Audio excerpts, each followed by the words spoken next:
삼성전자 2023년 실적을 슬프트회계로 분석하고 손익분기점을 예측해 보도록 하겠습니다. 2023년도 실적은 전년에 비해서 매출이 19.6% 감소했고요. 영업손실 12조 1천억이 발생이 됐습니다. 그리고 가공비 배부 재고자산 회전율은 5.8회전으로 낮게 나타납니다. 분석 데이터는 삼정회계법인의 감사 보고서가 어저께 공시가 됐습니다. 이 감사 보고서를 근거로 분석을 해 봤습니다. 먼저 원가회계 손익으로서 매출은 170조 원대를 달성해서 전년보다 19.6%가 감소했고요. 요거는 제가 참고적으로 제가 삽입한 겁니다만은 가공비 배부 재고 자산이 6.7% 증가했습니다. 매출이 감소하면은 재고도 좀 줄여줘야 되는 게 자금 부담이나 뭐 이런 면으로 좋을 것인데 이렇게 줄이지 못하고 오히려 거꾸로 증가했다는 것은 바람직하지 않은 결과라고 할 수 있겠습니다. 매출 원가는 5.6% 감소했는데 매출 감소보다 적게 감소했다는 얘기는 매출 원가가 상대적으로 증가했다는 얘기겠죠. 그래서 매출 총이익 55.5% 감소했고 매출 총이익률로는 12.5%가 하락했습니다. 판매관리비는 뭐 인프레 등등으로 해서 11.5%가 증가했어요. 그래서 판매 관리 비율은 또 6.2%나 크게 증가를 했습니다. 그 결과 영업손실 11조 5천억 원대로서 전년도 흑자 25조 원대보다는 145.5%가 감소했습니다. 영업이익률은 마이너스 6.8%로 전년 대비 18.7%가 영업이익률이 추락을 했습니다. 원가 생산성 0.94, 1 이하면은 적자가 되겠습니다. 0.2포인트 하락을 했습니다. 이 감사보고서를 읽어보니까 삼정회계법인이 감사보고서에 표기한 핵심 감사사항을 한번 정리해 봤습니다. DX라는 사업 부분이 있는데 삼성전자는 크게 두 가지로 얘기를 하고 있다고 그러는데 디바이스 익스피리언스라고 해서 TV, 냉장고, 스마트폰 우리가 가전제품이라고 하는 게 DX로 되어 있네요.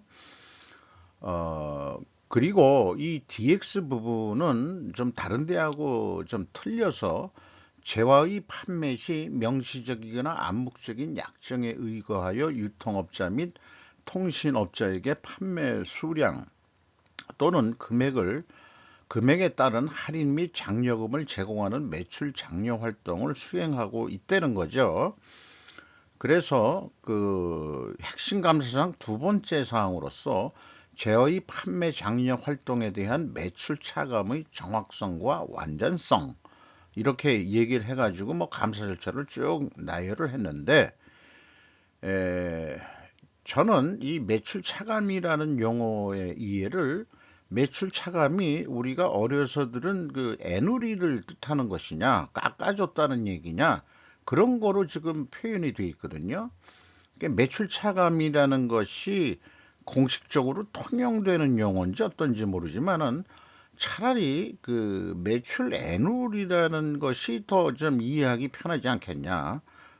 정보 소비자들 입장에서는 뭐 이상한 표현들을 해서 예를 들어서 전문가를 꼭 그렇게 티가 나게끔 표현하는 용어들을 만들어야 되는지 잘 모르겠습니다만은 우리가 애누리 좀 해달라 이렇게 얘기를 했던 거 애누리라는 우리 순수한 말 같은 게 자꾸 없어진 것 같아요.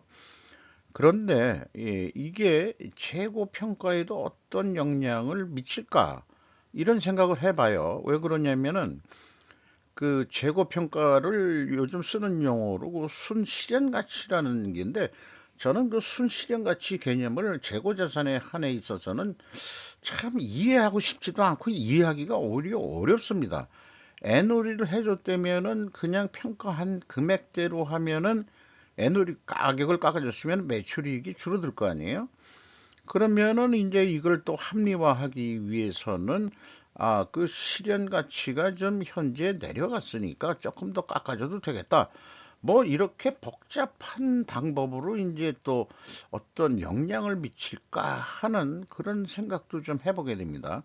이런 의문을 들게 하는 것은 삼성전자의 재고자산 회계 투명성 검증에서 자꾸 확인되지 않는 그런 내용들이 있기 때문에 이런 질문을 던져볼 수 있을 것 같아요.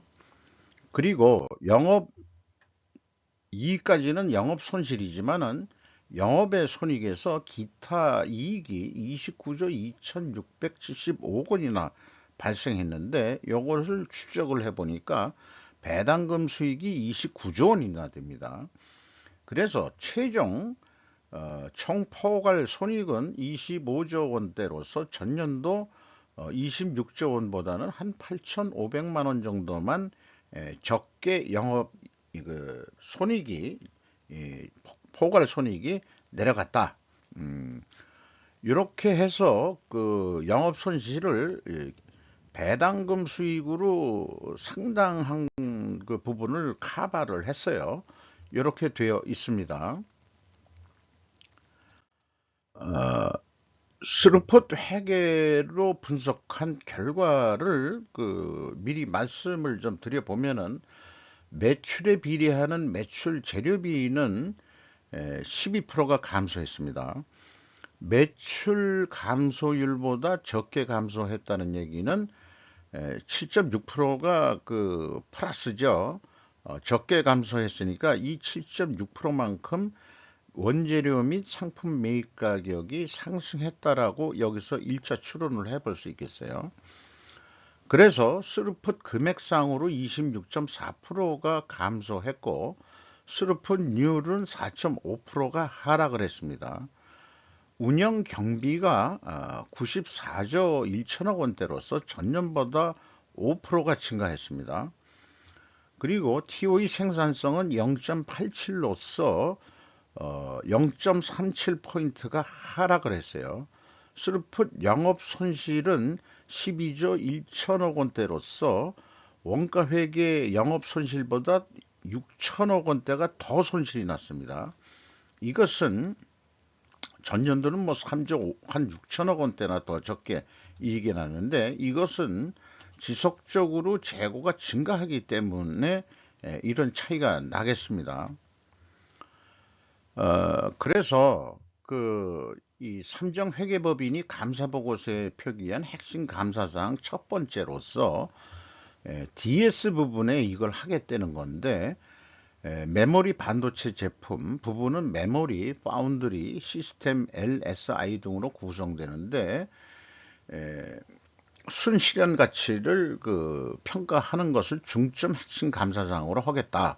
그래서 이렇게 감사 절차를 쭉 하고, 또 이런 실현 기능 가능 가치 중 좀 저가로 평가를 기준으로 하고 있는데, 이런 것들을 하는 게 뭐 미래의 수요 및 판매 가격 등, 아까 그러니까 애누리 뭐 이런 얘기가 있죠. 다양한 변수와 관련된 불확실성과 그 측정 과정에서 복잡성으로 인해 잠재적 오류가 유의적인 것으로 판단되는 바.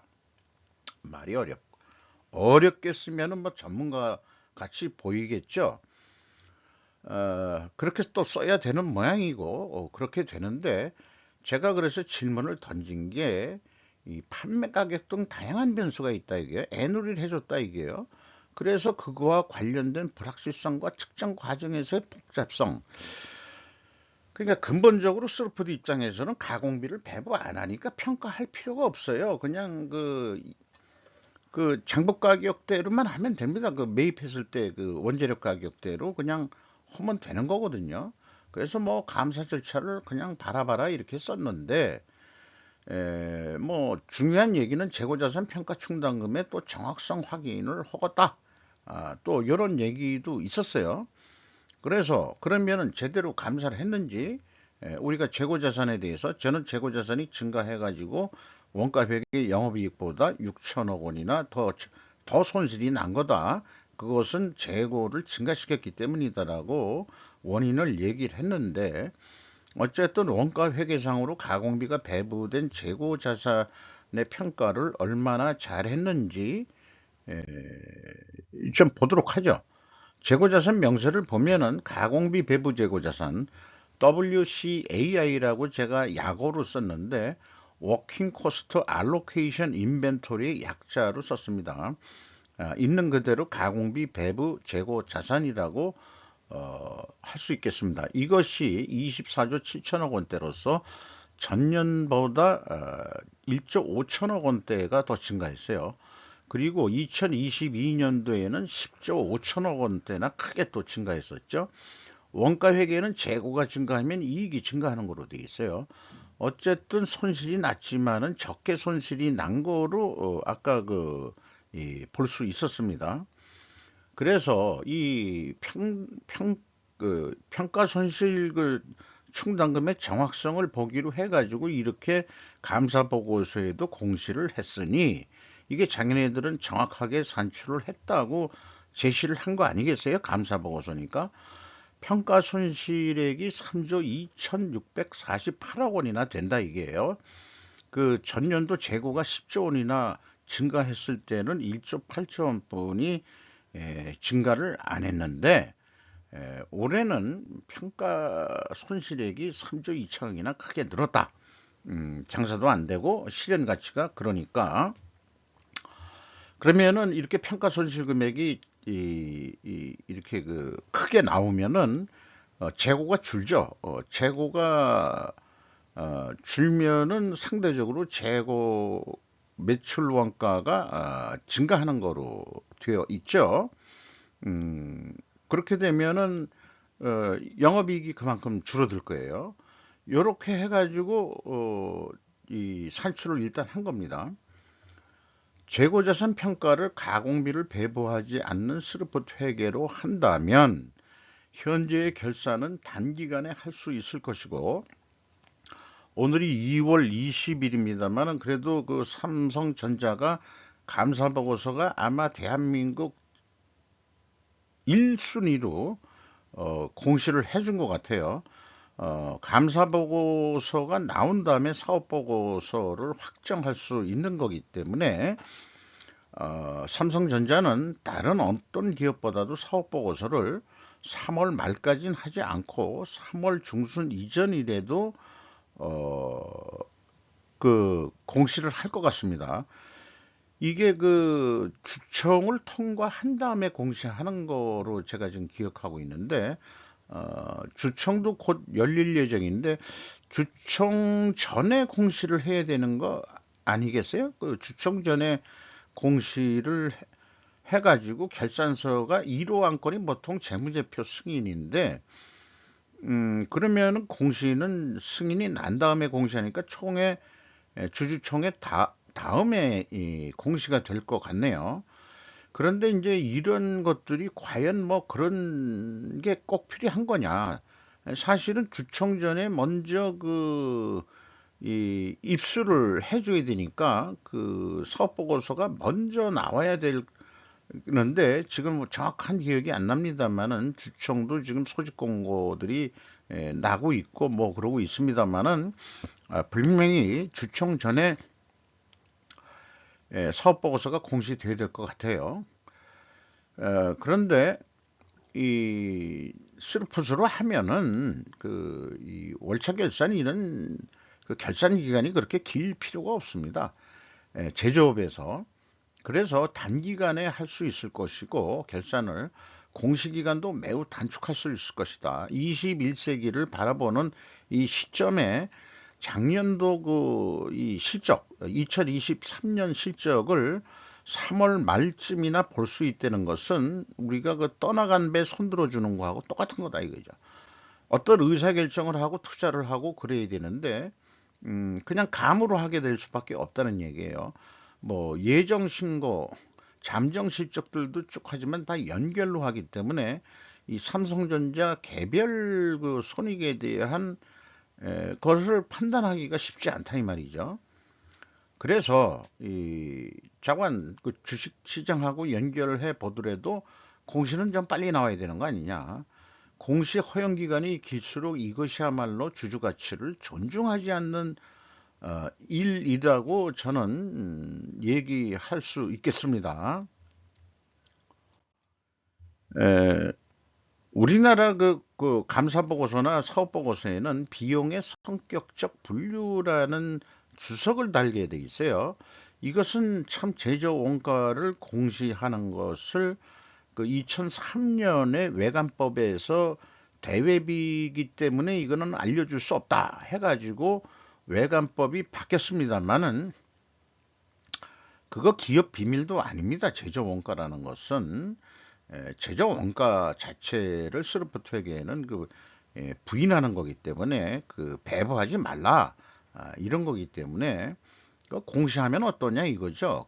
이 제조 원가를 그래야 더 투명성이 좀 나는 건데 일단 간접적으로 비용의 성격적 분류를 통해서 저는 총 제조 비용을 뽑아내는 데까지 성공을 했습니다.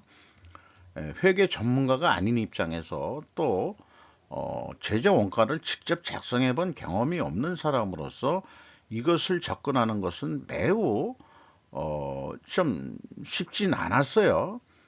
포기한 적도 있고 하지만은 어느 날 갑자기 고민하다 보면 뭐 힌트가 딱 이렇게 떠오르듯이 그런 게 있어가지고 이걸 만들어내게 된 건데 어쨌든 그 회사에서 제시하는 것은 재고자산의 변동이라고 해가지고 표시하는 금액은 기초에서 기말을 뺀 식으로 표현하는 겁니다. 마이너스로 표현된다는 것은 재고가 증가했다는 뜻이고요. 원재료 및 상품이 있어요. 89조 3,500억이네요. 이것을 원재료 사용 및 상품 매입액이라고 이렇게 표현할 수 있겠습니다. 이게 16.8% 감소했고 이 AB를 합친 그 매출원가 재료비로는 87조 한 8천억 원 정도 그리고 운영 경비가 94조 1천억 원이라서 이건 5%가 증가했어요. 매출원가 재료비는 9.4%가 감소했고요. 이 운영 경비 94조 1천억 원에서 판매 관리비를 뺍니다. 판매 관리비를 빼는 게 공장 가공비가 나오게 되죠. 그러면 이 가공 비율이 얼마냐 하는 것은 총 제조 비용을 알아야 되니까 총 제조 비용은 여기 나와 있는 산식에 의해서 계산을 해냅니다. 그러면은 가공 비율이 39%로서 4.5%가 증가했죠. 그러면은 이 생산, 인푸트 그 생산 재료비는 61% 해당할 거다 이런 얘기예요. 그러면은 여기는 4.5% 감소한 거로 돼 있죠. 그러면은 우리는 원재료 및 상품 매입 가격이 하락했다라고 2차 추론을 하게 되는데 1차 추론과 모순이 됩니다. 이 모순이 나온다는 것 자체가 좀 문제가 있는 거죠. 어, 대부분 모순이 안 나오는 기업들이 상당히 많은데 삼성전자는 1차 추론 이 스루프 손익으로 볼 때는 원재료 및 그 상품 매입 가격이 상승했을 것이라고 추론했는데 1차 추론과 모순되죠. 모순되면은 제조 원가 회계 자체가 자꾸 그 신뢰성이 좀 떨어진다 이렇게 보는데 모순은 해소하긴 해야 됩니다. 어떻게든 그래야지 삼성전자가 투명하다 이렇게 얘기할 수 있는 거니까요. 그래서 어, 이 내부 회계 관리 감사 그것도 점검을 한다고 그러는데 공인회계사가 뭘 랜덤 샘플링을 해가지고 표본 추출을 한다고 그러죠. 그 1년치를 다 한다는 것은 이건 말씀이 안 되는 얘기니까. 그런데 내부 관리 회계 제도를 해가지고 점검하는 그런 조직이 있다 그러면은 어차피 그쪽도 랜덤 샘플로 해야 되지만은 이 재고 자산에 대해서는 이거는 제가 직접 용역을 해봤던 거예요. 제가 이 표에 의해 가지고 기말 재고를 확인을 합니다. 자, 입고 금액 다 얘기해라. 출고 금액 다 얘기해라. 그리고 평가 손실 이거 한 거, 그것도 표기하고, 그 다음에 타계정 대체라는 게 있을 수 있어요. 그래서, 이거 출고계로 해가지고, 입고액에서 출고계를 뺀 게 기말재고다, 이게요. 그래서, 이게 출고는 생산의 원재료라고 이게 한다 그러면은, 출고 금액이 생산 재료비로 100% 들어가지 않을 수도 있다는 얘기죠. 타계정 대체라든지 등등이 있을 수 있기 때문에. 그래서 이런 이 표 아니더라도 있고 이게 말하자면 그 출고 금액이라는 게 이제 재고자산 평가 손실해서 장부 가격으로 뭐 또 표현이 돼야 될 것도 있겠죠. 그런데 그거 다 무시하고 어쨌든 이런 식으로 해서 기말 그 장부 재고를 맞춰내라 이런 얘기예요. 이거를 그 내부 회계 관리 제도가 이걸 제대로 해낸다면은 내부 회계 관리 제도 점검은 50%는 저는 먹고 들어간다고 봅니다. 그래서 이거를 중점적으로 저는 했었어요. 나머지는 그 재무 사항에 해당하는 게 많습니다. 또 매출 채권이 제대로 그 수금이 되고 있는지 또는 매입 채무 대금 지급이 제대로 대금이 지급이 되고 있는지 이런 것도 점검을 합니다. 그리고 이제 영업의 비용으로 그 자금, 재무상, 은행 입출 금액 뭐 등 그다음에 이제 재무 투자 뭐 증권을 산다든지 이런 것들은 전 상대적으로 그건 니들이 전문이니까 그건 니들이 알아서 잘 하고 또그 감사실도 있으니까 감사실에서 그 돈으로는 잘 하겠지. 그래서 이런 것들을 좀 실무적으로 했기 때문에 어느 정도 저는 이거에 대해서는 할 말을 할 수가 있어요. 경험이 있기 때문에. 그래서 3단계까지 재고자산 회계 투명성 검증을 하는데 1단계, 2단계는 아주 기분 좋게 패스가 됩니다. 아까 그 비성분의 그 마이너스로 표현된 금액이지만은 이 재고자산 명세에서 보면은 WCA가 1조 5,575억 원이 증가를 했었죠. 그러면은 이 삼성전자는 그 재고자산의 변동 범위 기준이 제가 얘기하는 이 WCAI 이게 표준입니다. 삼성전자가 이걸 한다 그러면은 대한민국 모든 기업이 WCAI로 표준을 가져가야 되는데 기업마다 다 틀려요. 음, 그게 문제인 겁니다. 그러니까 매출원가라는 그 자체가 아, 좀 중구난방이다. 이렇게 얘기를 해야 되는데 이것도 뭔가 표준화가 안 돼 있어요. 금감원이 이런 것까지는 못 건드리는 수준이라고 저는 봅니다. 회계법인도 마찬가지고 그 회계법인이 강력하게 WCAA를 재고자산의 변동 범위를 기준으로 해라. 이렇게라도 뭔가 강제할 수 있어야 되는데 그걸 못하고 있어요. 그걸 못하고 있다는 게 그래서 원가 회계가 문제가 좀 많이 있다. 이런 얘기를 또 얘기할 수 있겠습니다. 그리고 총 제조 비용도 제가 계산해 낸 게 P는 회사가 제시한 비성분표에 의해서 제가 뽑아낸 거고 Q는 매출 원가 산식을 거꾸로 돌리면은 이렇게 똑같이 나오게 돼요. 생산 재료비도 일치를 합니다.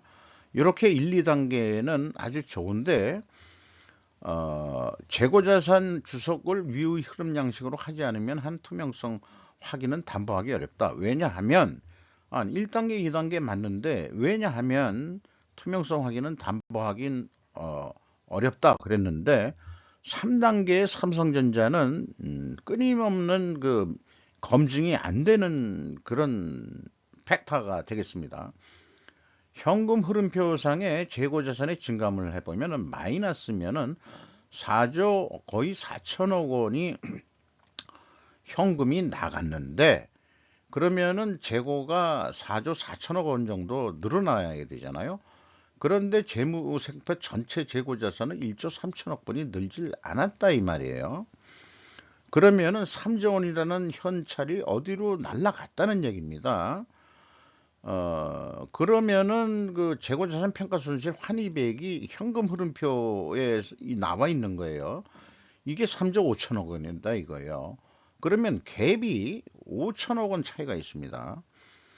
평가 손실액이 3조 5천억이 3조면은 딱 맞아 떨어지는데 평가 손실을 5천억을 더해버린 거예요.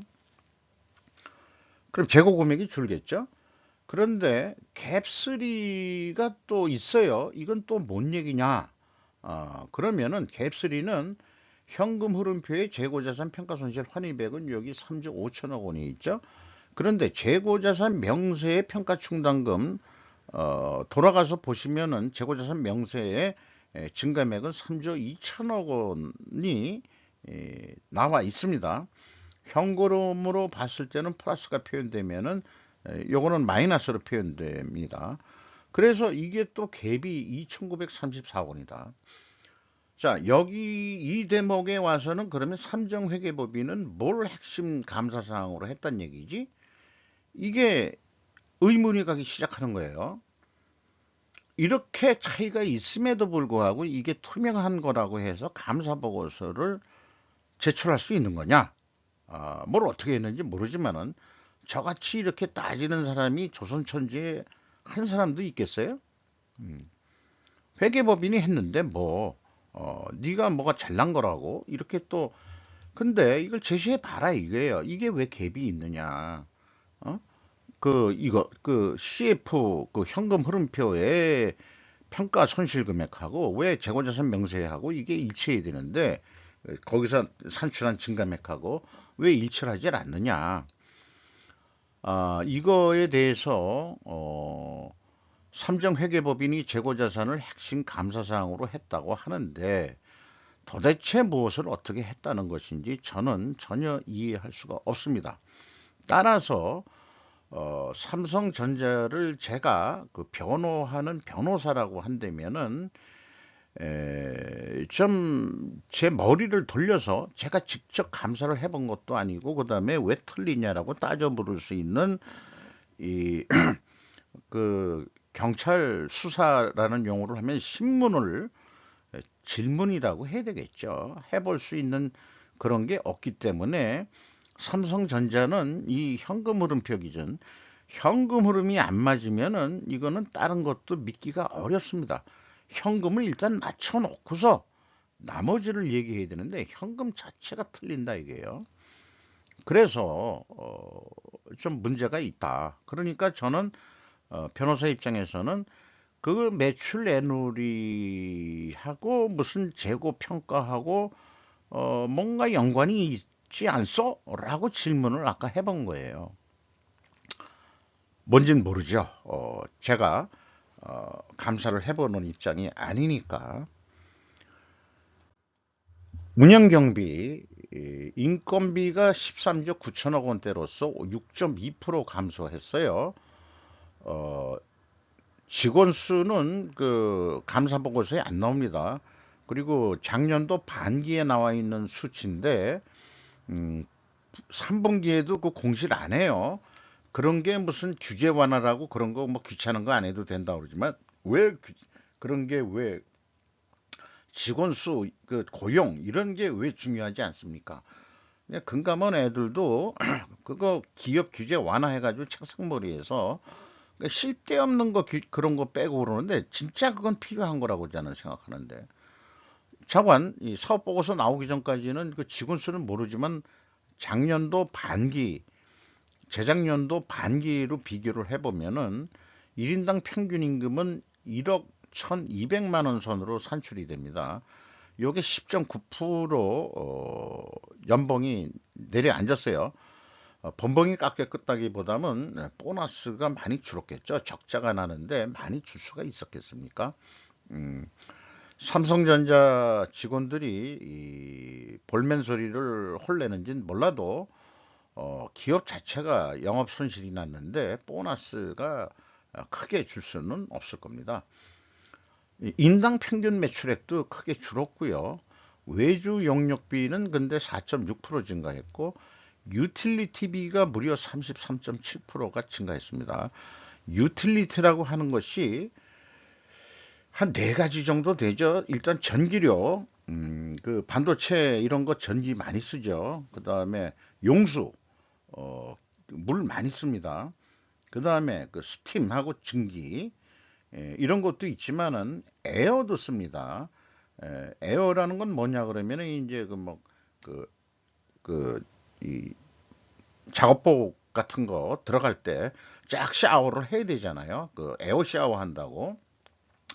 그래서 아주 그 이 불순물이 안 들어가게 하는 그런 거기 때문에 이 반도체에서는 유틸리티비가 있는데 우리나라 전기료 올랐죠? 전기료 한전 때문시 전기료 오른 거 많이 그 우리가 기억을 하고 있을 겁니다. 그래서 이 기업들은 아마 그 에너지, 그러니까 유틸리티비라고 이렇게 통칭해서 얘기하는 게 좀 바람직할 것 같아요. 이것이 이제 크게 증가했다. 이것도 영업 손실을 키우는데 그 영향을 미쳤겠죠. 경영평가 지표로서 재고 회전율이 전년도 6.6회전이었는데 5.8회전으로 내려갔습니다. 그리고 수르픈율도 4.45%가 내려갔고요. 생산성도 당연히 내려갔고 재고 자산을 투자로 볼 경우 ROI는 마이너스 0.5로 나왔고 그 다음에 이제 이자 부채 레버리지율은 그 11.3%로 크게 증가했어요. 전년도에 1.4%였습니다. 어, 뭐 나머지는 좀 생략을 하고요. 그리고 매출 채권 수금 속도는 6.2회전, 두 달에 한 번 수금하는 꼴이죠. 그리고 매입 채무, 요거는 매입 채무 및 기타 비용이 있는데 미지급 비용과 미지급금이라는 계정이 또 별도로 있어요. 이런 거는 협력업체라든지 꼭 그 원재료 매입이나 상품 매입 단가 빨리 돈 주는 게 아니고 그것까지 매입 채무는 봐야 됩니다. 그럼 육회전이다. 자기네가 수금하는 거 수준으로 돈은 주고 있다. 두 달에 한 번씩 12개월이니까 육회전이니까 2개월에 한 번씩 돈을 준 거다. 이게 한 12회전 나오는 기업이 아주 잘하는 기업이에요. 근데 삼성전자에 납품해가지고 2개월 만에 수금을 했다. 그래도 행복해야 할진 모르지. 에, 경제 발전하기 시작하는 한 70년대 기억으로는 뭐 석 달에 한 번 수금해도 감지덕지하고 막 그랬던 시절이 있었던 거로 저는 기억을 하는데 일단은 육회전이면은 삼성전자 그 브랜드명으로는 이건 바람직하지 않은 겁니다. 근데 수금 속도가 어, 매우 내려갔어요. 이게 그 거의 뭐 반 차이가 있었는데 자기네들은 한 달에 한 번 꼴 수금했잖아요. 2022년도에는. 음. 근데 이게 수금 속도가 늦어지면은 저 같으면은 또 이렇게 고개를 갸우뚱하게 됩니다. 왜 그러냐? 자, 평상적인 거래고 관행이 있고 그러는데 이게 조금 내려가는지는 몰라도 10회전 했던 데가 6.2회전이 내려갔다 그러면은 저 같은 사람은 분석하는 입장에서는 의구심을 가지고 항상 스cepticism이라는 의구심을 가지고 왜 이렇게 수급 속도가 늦어졌지? 그러면은 어디까지 생각하냐면 당신들 허위 매출도 들어가 있는 거 아니야? 미리 선 매출을 일으킨 거 아니야? 뭐 이런 것까지도 얘기해 볼 수 있는 거예요. 이렇게 급격한 차이가 나올 때는 의심의 눈초리를 봐야 됩니다. 그래서 삼성전자가 음, 더 매출이 더 적었을 수도 있어요. 제가 그냥 그 요거는 상상이죠. 근거는 없으니까. 근거가 있는 거는 추론을 해볼 수도 있고 뭐 그런 겁니다만은 그러나 이 데이터로 봐서는 그것까지도 의구심을 가지고 원인 가정을 해보는 거죠. 허위 매출이 좀 있을 수 있지 않느냐. 그 원인 가정을 증명하려고 그러면 이제 그 증거를 찾아야 되겠죠. 이런 것이 이제 과학적 사고방식으로 자꾸 제가 연습을 하려고 그러는데 수사도 마찬가지입니다. 경찰관 수사도. 경찰관이 아니고 뭐 검사 수사도 하는데 원인 과정을 세우고 그 증거를 찾아야 되는 거예요. 못 찾으면은 무죄인 거죠. 뭐 그렇게 무죄로 그냥 할 수밖에 없는 거죠. 그러니까 이제 이 판사는 무죄 추정의 원칙을 가지고 있지만은 이 분석하는 입장에서는 유죄 추정의 원칙으로 그 접근을 합니다. 그래서 유죄 추정으로 일단은 생각을 했다가 무죄로 증명이 됐을 때 그것이 얼마나 더 그 빛을 발휘하겠느냐. 일본말로 희까리가 난다고 뭐 그런 식으로 얘기하는 사람도 있습니다만은 삼성전자를 하면서 조금 좀 이렇게 이것저것 많이 말씀을 드리는 것은 그만큼 또 중요한 기업이고 하기 때문에 여러 가지 견해를 좀 소개를 해드리게 되네요. 그리고 그 저의 이 투명 회계 가정 이론인데 재고 회전율과 WCI 요건 가공비 배부 재고 자산만이에요. 슬픈율을 통한 회계 투명성 검증을 하는데 에, 재고 회전율 하락했죠. 그리고 슬픈율도 하락을 했어요. 그러면 두 가지가 다 동일 방향이면은 회계 투명성 가정을 세웁니다. 그러면은 투명성도 입증을 해야 되는데 원재료 가격이 상승하고 판매 가격은 하락했을 것이더라고 추정을 합니다. 이거는 이제 확인을 해 봐야죠.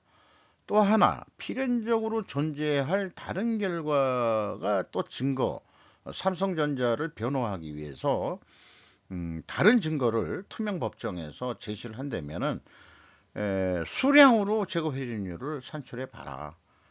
그래서 수량으로도 회전율이 하락을 했다면은 그건 맞는 거다. 이렇게 이제 무죄를 입증해 줄 수 있는 거죠. 근데 이렇게 역방향으로 나오는 기업들이 의외로 많다는 거. 그러나 이제 삼성은 그나마 투명 그 회계 쪽으로 그 추론이 됩니다. 그런데 삼성전자의 문제는 원재료나 상품이 얼마나 많은지는 모르지만은 이 그 금감원이 요구하는 거는 단가를 표시해서 얘기하라고 되어 있는데 삼성전자는 몇 년을 봤지만은 구두 진술로 그냥 해버려요. 모는 몇 프로 올랐고 모는 몇 프로 올랐고 요거 작성하는데 사실 3분기 때 이게 왕짜증이 나요. 이런 표를 만들어야 되니까 어쨌든 가중 평균이 돼야 되는데 이게 얼마를 구매했는지도 모르고 매입 비율도 모르고 그러니까 그냥 단순 평균하면은 6% 원재료 가격이 올랐어요. 그러면은 요거는 입증이 되죠. 그리고 제품 판매 가격도 그냥 구두로 나온 거 쭉 해봤어요. 이것도 단순 평균할 수밖에 없습니다. 마이너스 8% 됐습니다. 메모리가 무려 48%니까 이게 큰 영향을 미쳤겠죠. 매출 비중이 23.5%예요. 가전 쪽이 68%고 우리나라가 그 메모리 반도체가 무슨 세계 제2위다 하지만은 삼성전자 매출액의 23.5%뿐이 해당을 안 합니다. 디스플레이 패널이라는 게 이제 이런 게 있고요. 요거는 그래서 가중 평균을 요거를 요 정도에 해당하지 않겠냐 해가지고 가중 평균을 때리면은 판매 가격은 7.5% 판매 가격이 내려갔다라고 볼 수 있습니다. 메모리 반대초가 11.3%나 판매 가격이 내려간 거죠. 그러니까 입증은 됩니다. 입증이 됩니다. 그래서 요거를 알아보기 좋게 표로 다시 만들면은 원재료 가중평균이라고 했지만 가중평균은 아니지만 6% 상승해 가지고 가격 상승 압박률은 3.7%다. 가공비 변동률도 1.7% 증가를 했어요. 그러면은 에, 이 원가 뭐 경비가 올라가지고 뭐 판매 가격을 올려야 된다는 얘기들을 많이 하니까 원가 회계에서는 5.4% 올려야 됩니다. 근데 올리질 못하고 7.5% 가격이 내려간 거죠. 그러니까 적자가 날 수밖에 없는 거죠. 그래서 우리가 적자가 난 거를 원가 회계 개념으로서 손익분기점을 한번 예측을 해보면은 198조, 거의 199조를 해야 똔똔 된다. 그러니까 거의 200조는 해야 될 거예요. 그 손익분기점은 200조가 넘어야 됩니다. 이제 그 삼성전자는. 그러면은 매출액이 이 199조 했는데 계획은 이거 제로인데 어떻게 1조 7천억 흑자가 나냐? 재고가 작년처럼 7% 정도 오른다고 하면은 재고의 증가는 원가회계는 이익의 증가입니다. 그런데 재고를 7% 줄인다 그러면 적자로 바로 돌아섭니다. 그러니까 원가회계는 재고의 감소는 이익의 감소라는 거니까 이런 간단한 산식이 100년 이상 우리 세계를 지배하고 있죠. 이거 안 좋은 산식입니다. 이거는 초등학교 나와도 이해하는 산식인데 이거에 우리가 매몰되어 있어요. 매출원가 그 산식에 이 세계를 벗어나야 중국으로 그 공장들 넘어간 것도 다 이것 때문에 넘어간 거예요.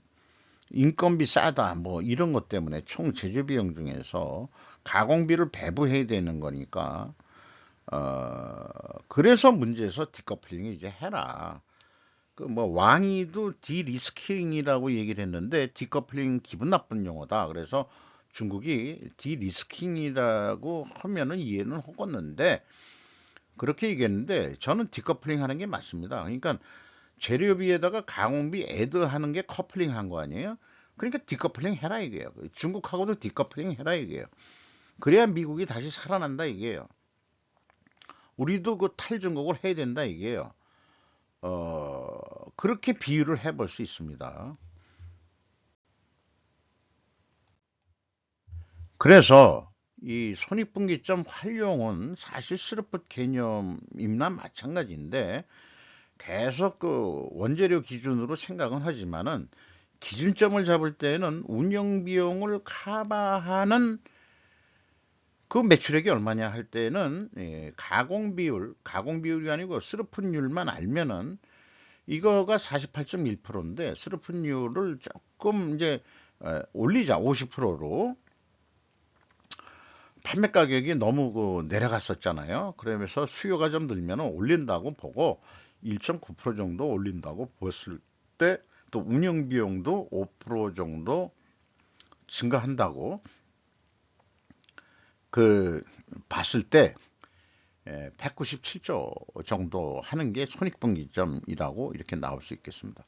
이거에 맞춰서 매출 재료비를 요 비슷하게 나오는 숫자대로 요거를 계속 그 증감률을 제가 입력을 해요. 그래서 이 숫자에 가까운 거를 11.8%로 해봤습니다. 그리고 이제 그 아까 얘기한 대로 그 재료 비율을 조금 낮췄다는 얘기는 수르픈율을 조금 올렸던 얘기죠. 그러면은 이제 판매 가격을 조금 더 올렸다는 얘기가 될 수도 있고 반대로 원재료 가격이 더 내려갈 수도 있어요. 그거를 비율적으로 이렇게 얘기하면은 197조 6천억 정도 나온다. 요 정도로 해가지고 예상을 해보면은 197조 5천억 정도 하면은 에, 이게 그 마이너스로 나와요. 음, 이거 변동된 금액은 없죠. 가격이 깎였으니까. 이렇게 되는데 자, 그래도 뭐 손익분기점 수준이 있지만 흑자를 내보자고 한다면은 딴 방법 없어요. 스르프 쪽에서는 재고 회전율을 올려라. 5.8회전 했잖아요. 6회전만 해봐라. 3% 정도 노력 더 못하겠느냐? 회전율을. 그러면은 매출액이 이만큼 203조로 올라간다는 뜻도 되지만은 매출액 증가 효과가 있다 이게요. 그 재고 회전율을 올려버리면은 종합적인 영향을 미쳐가지고 자 재고가 줄면은 자금보다 그만큼 줄죠. 그 다음에 그 각종 관리한 그 간접비들이 줄게 돼 있고 뭐 이런 등등으로 해서 이 저는 산식을 매출액 증가 효과로 표현을 합니다. 매출 재료비 이런 거는 고정적인 거기 때문에 그래서 운영 비용도 그렇고 그러면은 이게 2조 한 8천 정도 이익이 난다. 3% 재고 회전율 조금 6회전 못 하겠냐? 그러면 흑자가 난다 이게요. 이게 스루프 퇴계로 소개할 수 있는 예측이겠습니다. 그래서 이 계약 단가라고 제가 납품하는 사람들을 위해서라도 이런 표를 만들었는데, 구매하는 사람들을 위해서라도 스루프 회계 기준은 197조 6,500억이고 원가 회계 기준은 198억 9천억이네요.